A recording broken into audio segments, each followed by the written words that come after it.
There's a particular kind of hunger that has nothing to do with food. You can have a full fridge, a steady job, a roof that doesn't leak, and still feel like something inside you is quietly going hungry. This is the part of the book where we look at four things that feed that hunger, four of the appetites that keep a person genuinely alive: growth, wonder, play, and rest. Let's start with growth. Growth is the hunger you feel when life nudges you past the edge of your comfort. It's the natural pull towards becoming a little more than you were yesterday. And yes, it's uncomfortable, but that discomfort is one of the clearest signs you're still alive. Trees don't apologize for stretching taller. Rivers don't feel guilty for carving a new path. Growth isn't selfish. It's your birthright. It feeds you because it keeps life moving. Stagnation feels like a slow death to the spirit, and growth keeps the energy flowing through you. It deepens your resilience too. Every challenge you get through becomes a tool you carry into the next one. And it opens doors to joys you couldn't have imagined. What once felt impossible slowly turns into a playground. When you deny growth, you feel it. The days start to feel repetitive and bland. A low frustration builds, even when everything on paper looks fine. And fear quietly grows bigger than possibility. You end up living like a bird with clipped wings. Technically alive, but never soaring. So how do you feed it? You don't need a grand plan. Try one new thing a week. A recipe, a different route home, a single word in another language. Small shifts open big doors. When you feel resistance to something, lean into it for a moment and ask what it might be trying to teach you, rather than just running. And track your direction, not your perfection. Growth is about which way you're facing, not arriving at some finish line. A bit of reflection now, and then shows you how far you've actually come. It also helps to keep company with people who stretch you, the ones who challenge you with kindness and help you grow into more of yourself. There's a lie you'll meet along the way.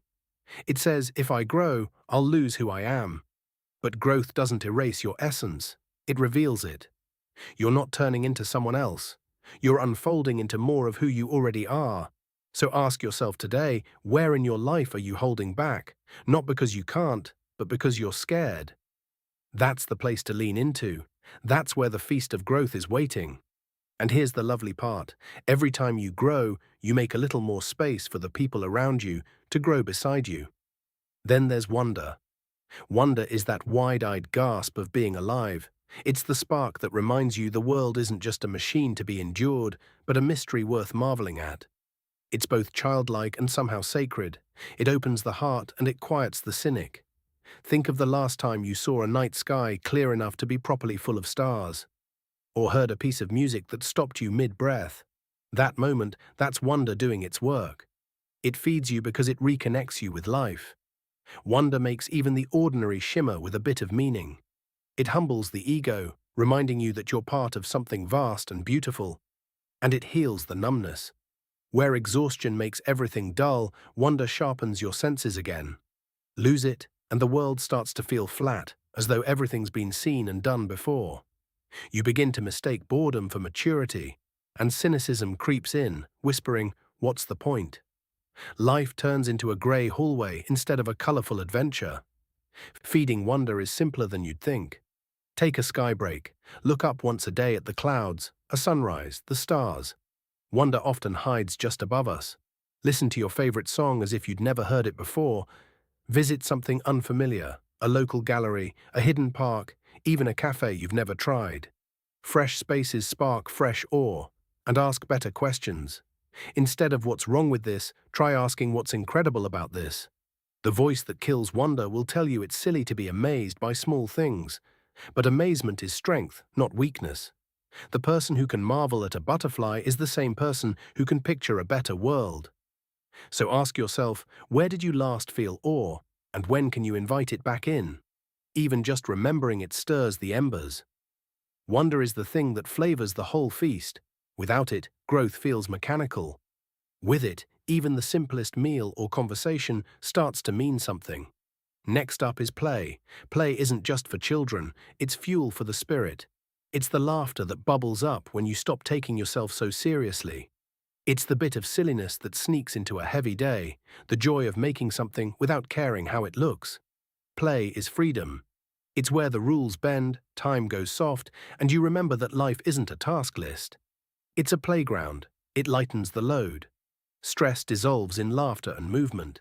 It unlocks creativity because play so often leads to breakthroughs disguised as fun. And it builds bonds. Shared play makes relationships stronger and more alive. When play disappears, the days feel heavy even when nothing's technically wrong. Work swallows life, and joy becomes an afterthought. You forget how to be spontaneous, and you start mistaking seriousness for wisdom. The world becomes a workplace instead of a dance floor. Bringing it back is easy and a bit daft, which is the whole point. Turn a dull task into a tiny game. Set a timer, race yourself, invent a silly rule, move differently. Dance while you brush your teeth, skip a few steps on your walk, wiggle about like nobody's watching because they really aren't. Invite laughter in, watch a ridiculous film, swap jokes with a friend, let yourself properly belly laugh, and play with ideas. Write nonsense, doodle while you think. Let yourself reach for the silly solution because it often turns out to be the clever one. That stern inner voice will tell you that you haven't got time for nonsense. But nonsense is the soil where sense grows. Play sharpens your ability to handle life, it doesn't dull it. So ask yourself, when did you last lose track of time in pure fun, and how can you get a taste of that again this week? Play is the bite that reminds you you're alive. Feed yourself with it, and joy and resilience quietly find their way back into everything else you do. Which brings us to the last of the four, and it's the one we skip the most.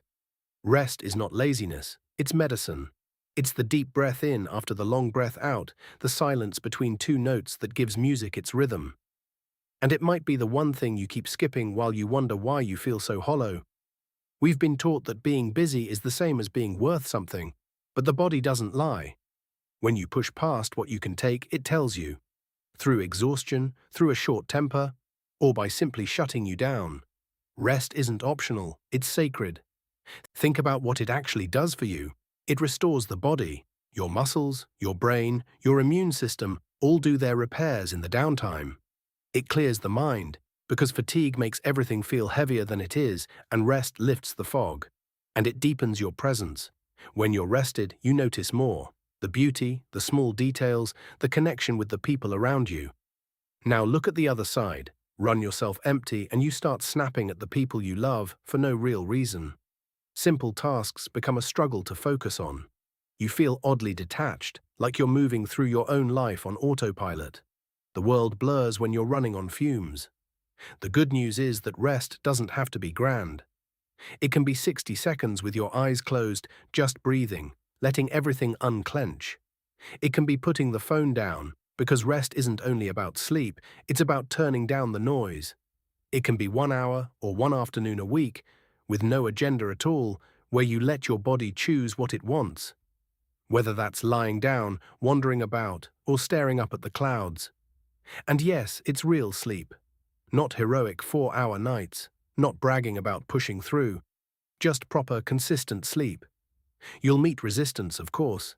There's that inner critic whispering that you're wasting time, that you should be doing something. But here's the truth. Without rest, everything you do is slower, poorer, and less joyful. Rest doesn't take away from what you get done, it multiplies it. So here's a gentle question to sit with. Where is the one place in your week you could carve out genuine rest, without the guilt? Find it. Because rest is the bite that brings you back to yourself.